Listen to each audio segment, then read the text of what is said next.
Bonjour à toutes et à tous, bienvenue dans ce café Barthélémy, café ECF Barthélémy. On va parler évidemment de droit social, de droit du travail, on va parler de questions qui en réalité intéressent tous les experts comptables d'ECF et tous les entrepreneurs qui sont autant de clients pour eux. Et pour aborder toutes ces questions, on va évidemment convoquer l'expertise de Corinne Barrez, qui est présidente de la délégation patronale ECF, qui est expert comptable installée à Tours. Bonjour à vous, Corinne.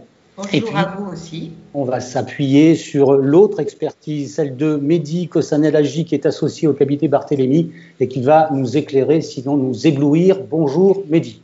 Bonjour à tous, bonjour Corinne, bonjour Gabi. Et donc, café, on lève notre tasse en l'honneur et en pensant à toutes celles et à tous ceux qui sont avec nous ce matin, des potrons minés. La question qui nous réunit, c'est une question d'actualité, évidemment, c'est la fin du contrat de travail après une période de chômage partiel.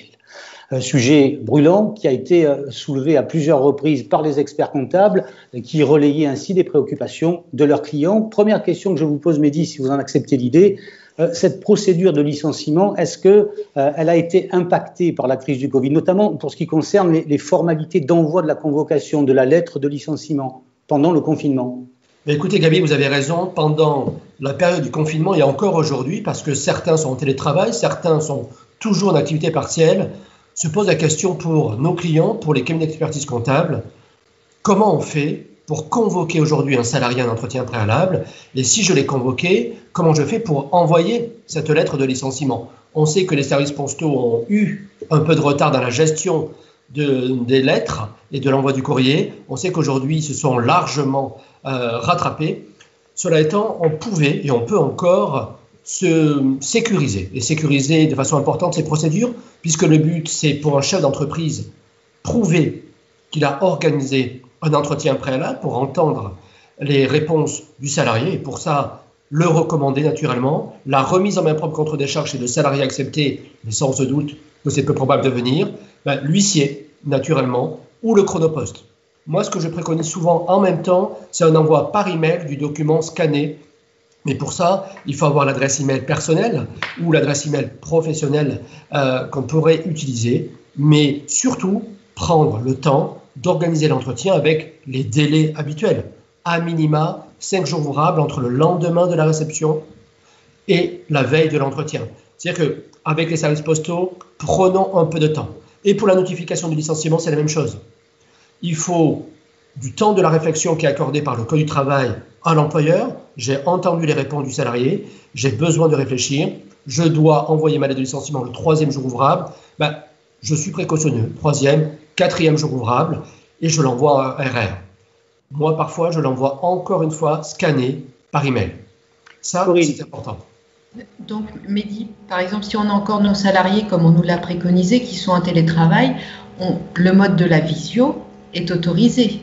Ah, ça, c'est pour organiser l'entretien préalable. Oui. Bien sûr. Alors, pour organiser l'entretien préalable, ça a été une très grande question. Le but, c'est je dois organiser un moment particulier pour que chacune des parties puisse s'entendre. Moi, employeur, je fasse écho sur soit les griefs, soit les raisons économiques, et le salarié qui puisse me répondre et entendre.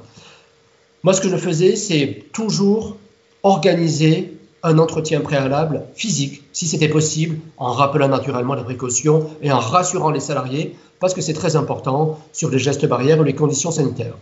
2 alternatives. 1, la visioconférence. Vous voyez, aujourd'hui, nous sommes en train de prendre notre café ce matin ensemble. Eh bien, effectivement, on peut faire pareil pour un entretien préalable. Non pas pour le café, mais pour organiser, multiples applications le permettent, une visioconférence. Et à défaut, parce que tous les chefs d'entreprise ne sont pas assez intéressés probablement aux applications ou craignent peut-être une intrusion informatique, on peut organiser une conférence téléphonique. Le but, n'oubliez pas, c'est d'entendre le salarié, mais aussi et surtout que le salarié puisse se faire assister. Donc s'il y a une visio, on fait comme aujourd'hui, on utilise un code qu'on transmet et au salarié et à la personne qui peut assister, et si c'est une conférence téléphonique, c'est de la même façon. Ça c'est le premier élément. Oui, pardon, Corinne, vas-y. Non, je t'en prie, Amélie, excuse-moi. Ça veut dire que comment je le prouve que j'ai bien eu la personne en face de moi, parce que je peux lui envoyer, dire que l'entretien s'est tenu et je n'ai pas forcément de moyens matériels de le prouver. Alors, quand j'ai organisé ça, en général sur la convocation, comme je propose à l'alternative, je laisse un email de contact pour dire merci de me dire ce que vous préférez afin que les moyens techniques puissent se mettre en place. J'invente, j'organise un entretien préalable pour dans 15 jours, j'organise en même temps l'alternative de la visio et je dis si c'est votre choix, merci de contacter notre administrateur informatique ou notre informaticien ou le service financier, peu importe, avec l'adresse email qui lui-même va lui envoyer les codes. Le fait d'envoyer les codes montre bien qu'effectivement, matériellement, ça pouvait être organisé. Si effectivement j'ai un doute et que je souhaite être ultra précautionneux, lors de l'entretien préalable, je demande à mon informaticien, en prévenant le salarié naturellement, qu'effectivement il y a une tierce personne qui vérifie que la conférence téléphonique, la visio donc, puisse se mettre en place de façon efficace. Et l'informaticien se retire. Est-ce que j'ai le droit, excusez-moi Gaby, est-ce que j'ai le droit d'enregistrer la conversation téléphonique ou la visio? Toujours pas. Certains le font. Moi, il n'y a aucune utilité de le faire. Le but, en général, quand j'arrive à cette extrémité qu'est le licenciement, c'est d'expliquer clairement, et j'ai préparé en général mes notes, les griefs ou les raisons économiques qui ont conduit cette mesure. Je note aussi, quand je suis un chef d'entreprise, parce que c'est important, les réponses qui me sont apportées, parce que j'en aurais besoin pendant ce temps de réflexion pour notifier, si j'arrive à cette extrémité, la mesure de licenciement en fonction des explications qui m'ont été données. Sachez que moi, j'ai des clients qui ont, par exemple, envisagé un licenciement pour faute grave, et au vu des explications d'un salarié, soit il renonce, c'est très très rare, ou modifie la gravité de la faute, et notifie un licenciement pour faute, pardon, je vais employer un terme grossier, simple, juste causé. Est-ce que le salarié qui participe à un entretien préalable en visioconférence peut, après coup, dire « mais ça n'était pas moi ». Vous pensiez que c'était moi, mais ça n'était pas moi. L'identité. Oui, ça pourrait être drôle d'ailleurs. Ça prête à sourire, mais ça n'est pas l'identité, n'est pas à garantir. Alors, c'est à un salarié dénommé à qui j'ai adressé la convocation. 2, c'est ce salarié qui a récupéré les codes, qu'il y ait une usurpation d'identité. C'est possible pour les cartes d'identité, mais rarement quand il y a un visuel ou quand il y a la voix. Surtout si je fais venir une tierce personne pour voir si en visio il y a le salarié convoqué. Il faudrait qu'en plus ce soit un jumeau physique, vous voyez, ou alors un jumeau en termes de voix. Je ne sais pas si ça existe, mais pourquoi pas. Si tant est que ça arrive, au fond, ce serait simplement une faille dans la procédure. Le but pour l'employeur, c'est qu'il ait convoqué le salarié pour entendre l'explication. Si le salarié a préféré envoyer un jumeau, bon. Alors, il se pose évidemment, comme dans toutes les procédures, la question de la prescription. On a eu, ça n'a échappé à personne, une période, une mise entre parenthèses de plus de 2 mois. Et donc, si les faits fautifs ont été commis avant le confinement, est-ce que la prescription est modifiée? Est-ce que le législateur a changé la donne? Mais Gaby, vous avez raison. On s'est tous posé la question parce que le législateur, vous savez, il y a 30, 35, 40 textes en droit social qui sont sortis dans des temps records. Et naturellement, le gouvernement a adapté un peu tout. Les procédures judiciaires, les contentieux, il a dû suspendre les audiences. Et on s'est demandé si les périodes de réflexion, de prescription des faits fautifs, l'avaient été. Moi, je ne prends pas le risque. Ce n'est pas une procédure judiciaire, ce n'est pas une suspension de procédure. Les 2 mois, vous savez, c'est notamment pour des faits fautifs, je ne peux pas utiliser des faits qui datent de plus de 2 mois. Je les utilise. Et c'est d'autant plus logique que quand je suis en période de confinement, même s'il y a des urgences à gérer, bien évidemment, 2 mois c'est long. Si avant la période sanitaire, un salarié a commis un impair, j'invente le 10 mars, et que je n'ai pas encore sanctionné ou envisagé un licenciement, vous voyez bien que ça fait jusqu'au 9 mai où je peux envoyer la convocation. L'employeur, naturellement, va répondre aux urgences, assurer le salaire, comment on met en place une activité partielle, comment on assure les relations avec les clients, les fournisseurs. Mais je suis sûr qu'il a en tête la faute qui pourrait être commise ou qui a été commise dans mon exemple le 10 mars. Je suis d'accord, mais des fois dans la vraie vie, tu sais, pendant cette période de confinement, l'employeur a été préoccupé par la survie de son entreprise et peut avoir oublié d'une semaine ou pas. Est-ce qu'on peut se raccrocher en disant il y a eu la période de confinement, c'était un petit peu perturbant, on est un petit peu en retard, est-ce qu'on a le droit de jouer avec ce petit retard ou est-ce que 2 mois c'est 2 mois et on s'y tient quand même en fait? Alors Corinne, tu as raison parce que moi aussi je vis dans la vraie vie. J'aime bien le côté très opérationnel. moi, je ne prendrai pas le risque. Si j'ai loupé les 2 mois, si je veux vraiment faire une faute grave, je l'organiserai différemment. Et j'attendrai le retour à la vraie vie opérationnelle pour voir les fautes nouvelles qui pourraient être commises en ayant en tête que déjà avant le confinement, il s'est passé une difficulté. Cela étant, les 2 mois, c'est pour la faute grave. En théorie, naturellement, quand c'est une cause réelle et sérieuse, c'est-à-dire quand ce sont des fautes qui ne sont pas graves, je pourrais les utiliser. Moi, je me dis que soyons vigilants, soyons attentifs. Les chefs d'entreprise n'ont pas besoin d'un contentieux aujourd'hui là-dessus, surtout quand ils sont sûrs que le salarié est fautif. Soyons un peu précautionneux. On peut quand même argumenter ou arguer de faits fautifs, même en télétravail. C'est pas parce qu'on est en télétravail qu'il y a un no man's land sur la faute. Surtout pas. Le télétravail pendant le confinement, c'est devenu la norme de l'organisation du travail. Vous vous souvenez tous les deux que le gouvernement a insisté, tous ceux qui peuvent travailler en télétravail ne se mettent pas en activité partielle. C'était ça la règle. Donc quand je suis en télétravail, en fait je travaille. C'est tout. Je travaille de façon virtuelle, mais je travaille. Donc j'ai des obligations, j'ai des droits, et dans le cadre de ces obligations, si je commets des impairs, je peux être sanctionné, gravement ou pas. Alors, une question plus large, est-ce qu'un entrepreneur peut licencier pour motif économique alors que son entreprise est en activité partielle? Est-ce que c'est une situation qui est envisageable ou pas? Alors, Gabi, en théorie, elle l'est. Moi, je pense qu'il ne faut surtout pas le faire aujourd'hui, puisque les mesures d'activité partielle sont des mesures de prévention, c'est le terme employé par le gouvernement, et qui est répété sans arrêt, de licenciement économique. En un mot, si on accepte l'activité partielle, c'est pour qu'il n'y ait pas de mesure de licenciement économique. Naturellement, des entreprises qui avaient déjà des difficultés économiques avant le confinement se retrouvent dans des situations totalement exsangues. On pourrait tolérer dans des situations extrêmes que les difficultés économiques, et pas simplement une réorganisation, puissent justifier à terme des licenciements économiques. Mais très sincèrement, soyons précautionneux. Une des plus grosses charges pour les entreprises, c'est la masse salariale. Donc si le gouvernement, jusqu'au 31 mai, a pris en charge 100% de l'unité d'activité partielle, on peut se dire que probablement dans les contentieux, parce que là on est à chaud, mais dans quelques mois, dans les contentieux, on sera un peu plus à froid, on reprochera à l'employeur d'être allé un peu trop vite. À partir de juin, vous savez que le montant de l'allocation d'activité partielle a changé, il y a un coût réel de l'employeur, et effectivement, on peut se dire que les licenciements économiques vont être envisageables. Mais vous voyez l'actualité aujourd'hui, le gouvernement fait tout pour éviter et minimiser les licenciements économiques. Et bien plus, il existera et on l'envisagera, j'en suis sûr, lors d'un prochain petit déjeuner, d'autres moyens, notamment l'accord de performance collective.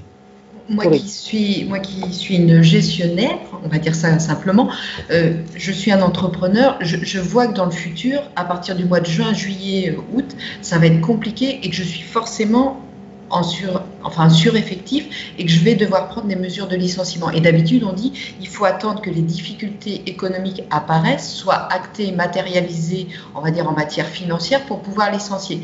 Est-ce que là, indirectement, je peux arriver à un licenciement économique anticipé parce que je sais que mes perspectives vont être très tendues et que financièrement, ça ne passera pas? Alors, puisque tu es un chef d'entreprise dans la vraie vie, on va y rester concrètement. Le licenciement économique, il est justifié très rapidement. En général, on invoque soit des difficultés économiques, soit une réorganisation de l'entreprise, c'est les termes, pour sauvegarder la compétitivité de l'entreprise. Difficulté économique, en fonction de l'effectif, on l'apprécie par trimestre. On compare un trimestre ou 2 trimestres sur les périodes. Avec l'activité partielle, que l'entreprise se soit maintenue ou était en activité partielle, naturellement, la chute du chiffre est évidente. On ne reprochera probablement pas en juillet, août, septembre, soit sur le 3e trimestre, où on aura donc déjà eu 2 trimestres, de chute drastique, de prendre des mesures de bonne gestion, parce que le mur, en septembre, octobre, est là. N'oublie pas que quand on fait un licenciement pour motif économique, on parle des difficultés économiques actuelles, et on ne manquera pas de comparer aussi sur l'année 2019, par exemple, sur la même période, mais aussi sur le chiffre prévisionnel. Et là, nul doute que tout le monde va apprécier de façon très responsable les mesures prévisionnelles. Et puis, tu n'auras pas licencié en juin-juillet, tu vas licencier en août-septembre, en tentant de trouver des clients, peut-être en jouant sur des mesures où il n'y aura pas de congés payés, et malgré ce, l'extrême arrive. Pas mal de questions d'experts comptables de ECF sur les motifs de licenciement. Est-ce que, par exemple, nous demandent certains d'entre eux, est-ce qu'il est possible d'invoquer le motif personnel pour licencier un salarié malgré la situation très particulière qu'on traverse? Mais vous avez raison. Aujourd'hui, post-confinement, mais on a traversé le confinement et même en activité partielle, même en télétravail, ben en réalité, la vie du contrat se poursuit.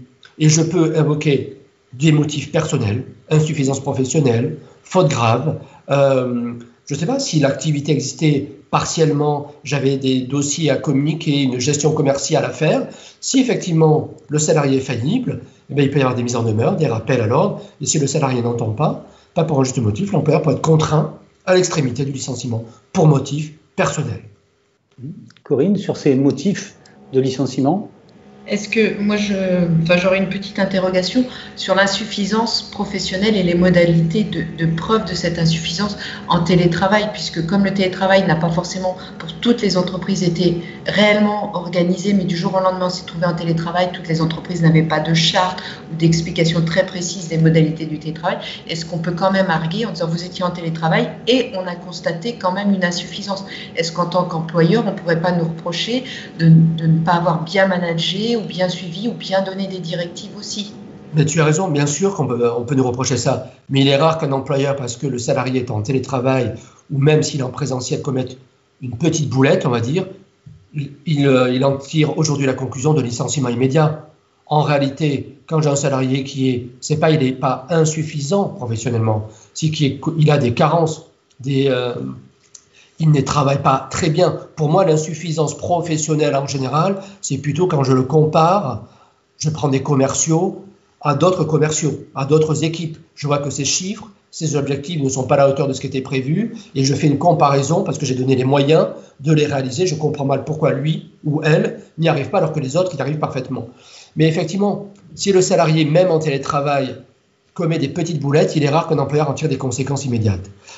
Et par contre, il faut que l'employeur, tu as raison, Corinne, de le dire, doit être vigilant et attentif. Il ne doit pas laisser isoler le salarié en télétravail. Je dois le rappeler de temps en temps, lui envoyer des messages, être près de lui. Mais ça s'appelle les nouvelles modalités de management. Mais il y a des... Enfin, excusez-moi, Gaby. Il y a des fois où un salarié fait une volumétrie de travail, et puis là, on va lui dire, mais vous faisiez ça au bureau, vous n'avez pas pu le faire, on peut pas... Et si le salarié nous dit, oui, mais la connexion n'était pas bonne, vous auriez dû mettre une connexion, est-ce qu'on peut avoir des litiges un petit peu là-dessus, en termes de qualité et de volumétrie de travail sans être péjoratif? Pendant le confinement ou en télétravail, il est difficile de comparer télétravail et travail sur site. Les conditions de travail sont différentes et sont différentes en fonction de chacun de nous. Certains s'épanouissent totalement en télétravail, d'autres se retrouvent totalement isolés. Quand on lit, parce que le télétravail est à la mode aujourd'hui, les rapports qui sont donnés, les impressions, les observatoires, c'est globalement, il faudrait mixer les deux. Oui, le télétravail, ça a du plus, peut-être un jour ou deux, mais le présentiel, c'est essentiel, pour plein d'autres raisons que professionnelles. Et donc, effectivement, il est difficile de faire du 100% télétravail comparé à du 100% sur site. Là, un employeur, à mon avis, si c'est ça son argument, vous avez produit moins, eh bien effectivement, il risque probablement un gros contentieux dans quelques mois. Toujours parmi les questions qui reviennent assez fréquemment, est-ce qu'on peut licencier un collaborateur pour exercice abusif du droit de retrait dans une période sensible où on peut comprendre aussi que les collaborateurs aient été effrayés à l'idée de venir sur le lieu de travail, par exemple? Alors Gaby, ça c'est une des grandes questions qui a énervé toutes les dernières semaines.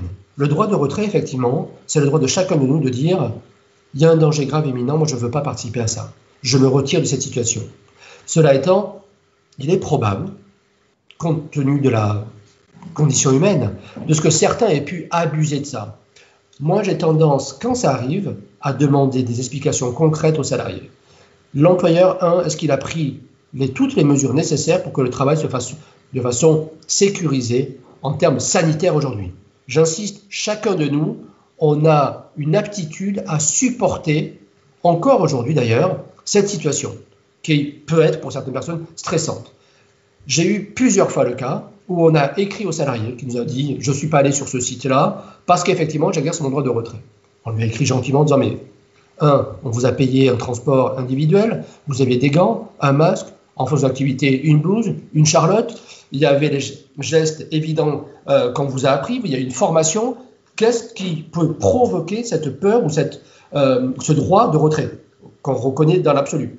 Et bien souvent, le salarié est incapable de le justifier. Sauf, et peu l'ont dit, c'était peut-être une peur irrationnelle en réalité de sortir de chez soi. Un grand nombre de professions ont édité collectivement des guides de reprise sanitaire. Exactement. Si je suis employeur et que j'ai respecté à la lettre ce guide qui n'est pas loi, est-ce que je suis couvert? Quasiment, bien sûr. Ça montre que l'employeur a pris toutes les mesures nécessaires pour la sauvegarde, la sécurité de chacun de ses collaborateurs.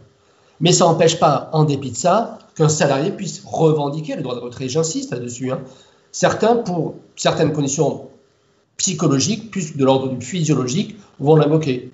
Ce n'est pas la peine de les sanctionner, surtout pas. Il faut prendre la mesure et peut-être les interroger là-dessus et trouver réellement la raison qui les conduit à se retirer du poste de travail. Et est-ce que pour vous qui êtes confrontés, moi qui suis dans ma petite province, je suis moins confrontée, mais à Paris, on parle des transports en commun, est-ce qu'un collaborateur, un salarié qui est gêné ou qui a une peur de prendre les transports en commun peut se retrancher et justifier le droit de retrait en disant « moi je n'ai que des moyens de transport en commun pour venir » ou alors il faut que vous me payiez le taxi, cher monsieur.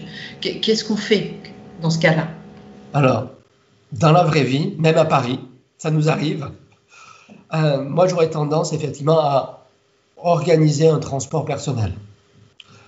Quand je peux le faire financièrement. Parfois, il y a eu aussi une société qui m'a proposé du covoiturage. Ils étaient deux dans le véhicule, en estimant que c'est un gros véhicule. Il y avait les gestes, les précautions nécessaires. On les trouve bien dans les taxis ou dans les VTC. Donc, pourquoi pas?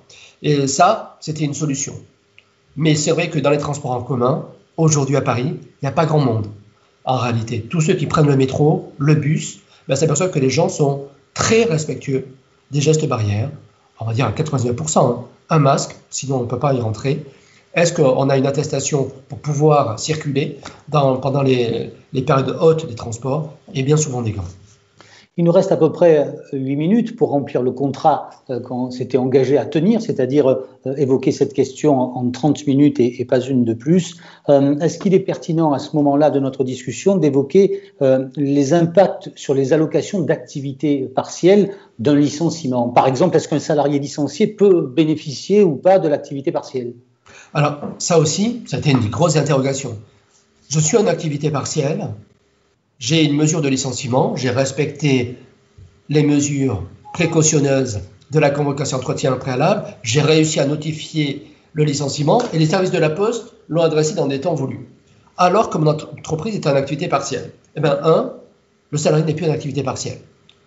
Il a droit en plus à un préavis et on s'est posé la question, quel était son montant du préavis? Est-ce que c'était le montant réduit de l'allocation partielle ou est-ce que c'était le salaire qu'il avait avant? Eh bien, c'est le salaire total qu'il avait avant. L'indemnité de licenciement, c'est pareil. Si vous voulez, la période d'activité partielle ne viendra pas impacter, s'il a droit à une indemnité de licenciement, le calcul, l'assiette de l'indemnité de licenciement. Mais j'imagine, Corinne, que tu as, puisqu'on a déjà parlé, rencontré. Oui, en langage comptable ou expert comptable, on va dire qu'on reconstitue le salaire pour calculer les indemnités, systématiquement. Ça ne doit pas avoir d'influence sur le montant. Ça veut donc dire que j'ai concrètement un salarié licencié en préavis qui gagnerait plus qu'un salarié en activité partielle. Toujours dans l'effectif de l'entreprise. C'est une situation à tout le moins exotique. Mais l'exotisme est parfois national. Corinne, est-ce que vous avez des questions sur ce volet-là? Simplement, on se posait aussi des fois la question de se dire, comme je suis en l'activité partielle, on peut dire que c'est une sorte de suspension du contrat de travail. On se posait la question, est-ce que ça rentre en compte dans l'ancienneté pour le calcul de la date de départ effectif et le calcul de l'indemnité de licenciement, ou comme il est suspendu, ça ne rentre pas en compte? Souvent, on a eu ce droit à ces questions de la part de nos clients, même nous, on se posait les questions, puisqu'on dit souvent que l'activité, ça suspend. Mais en réalité, non. Dans ce cas-là, non. Dans ce cas-là précis, absolument pas. Alors, on a parlé là on était dans le cadre de contrats à durée indéterminée. Est-ce que tout ce qu'on s'est dit là est valable aussi lorsqu'on est face à un salarié qui est en CDD? Est-ce que la question est pertinente ou pas? Dites-moi, je suis pas un grand spécialiste. Elle est ultra pertinente. C'est le matin, c'est le café, mais... Une fulgurance, vous voyez. Bravo, très bon café en tout cas. Ouais. Globalement, en fait, il y a deux situations avec les CDD. J'ai embauché un CDD début mars. Je pensais que l'activité allait être géniale. La crise arrive, activité partielle. Est-ce que mon salarié en CDD peut être en activité partielle? La réponse est oui. Mais Corinne vient de le dire, on a dit que la période d'activité partielle, c'était une période de suspension du contrat de travail. C'est-à-dire que tout d'un coup, pendant 1 mois, 2 mois, 3 mois, le contrat est suspendu. Est-ce que ça décale? J'avais un CDD de 3 mois, je suis en activité partielle de 2 mois. Est-ce que je reprendrai la fin des 3 mois après cette suspension de 2 mois? La réponse est non. J'ai conclu un CDD de date à date. La date de fin, le CDD prendra fin. Point. J'avais dit que le CDD était du 1er mars au 15 juin. En dépit de l'existence d'une activité partielle pendant 2 mois, 1 mois, le 15 juin, ce salarié partira.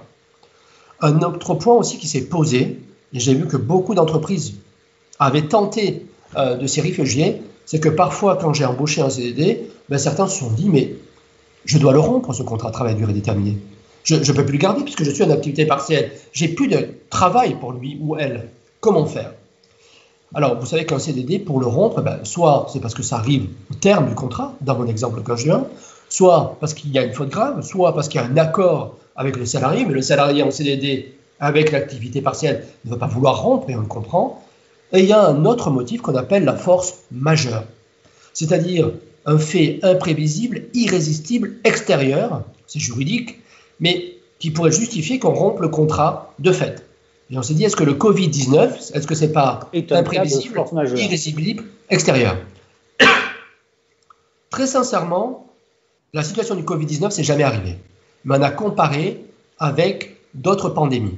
Et jamais les pandémies précédentes n'ont été considérées comme de la force majeure en droit social.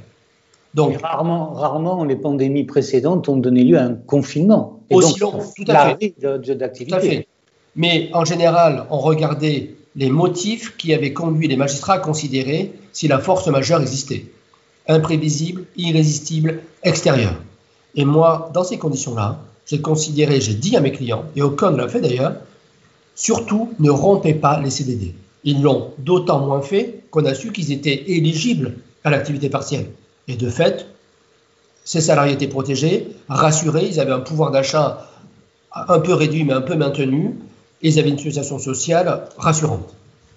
Bien. Est-ce que Corinne, vous avez d'autres éléments à apporter ou d'autres questions à poser? Sur le CDD, non, je pense qu'on a bien fait le tour.